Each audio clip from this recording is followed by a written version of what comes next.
Tala ng mahigit 88 million pesos na net worth nitong 2024 si Vice President Sara Duterte. Umakyat yan ng mahigit 1,100% mula noong 2007 base sa paghimay ng GMA Integrated News sa kanyang Statement of Assets, Liabilities and Net Worth o SALM. Nakatutok si Maki Pulido. Sa pagsilip ng GMA Integrated News Research sa Statement of Assets, Liabilities and Net Worth ni Vice President Sara Duterte, makikita ang paglaki ng kanyang net worth mula nang una siyang pumasok sa politika hanggang nitong nakaraang taon. Mahigit 1,120% na pagtaas yan sa loob ng 17 taon. 2007, unang pumasok sa politika si Vice President Sara Duterte nang mahalal bilang Vice Mayor ng Davao City.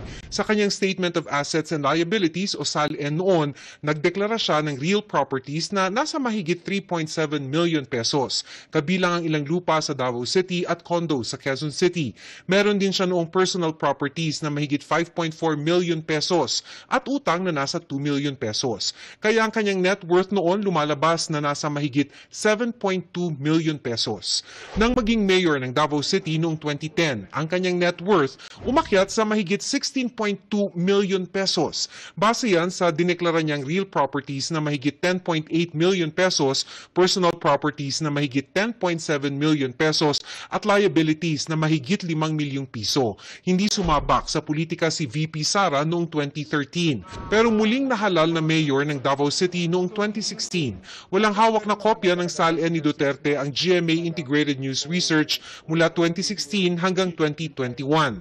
Nang mahalal na vice-presidente noong 2022, ang kanyang net worth nasa mahigit 71 million pesos na. Kabilang dito ang mahigit 50 million pesos na lupain, house and lot at condo unit sa pangalan niya at ng asawang si Attorney Manasseh Carpio at kanilang mga anak.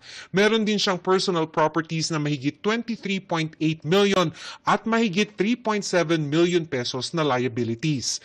Sa huli niyang SALN nitong 2024, nasa mahigit 88.5 million na ang kanyang net worth. Para sa GMA Integrated News, Maki Pulido, nakatutok.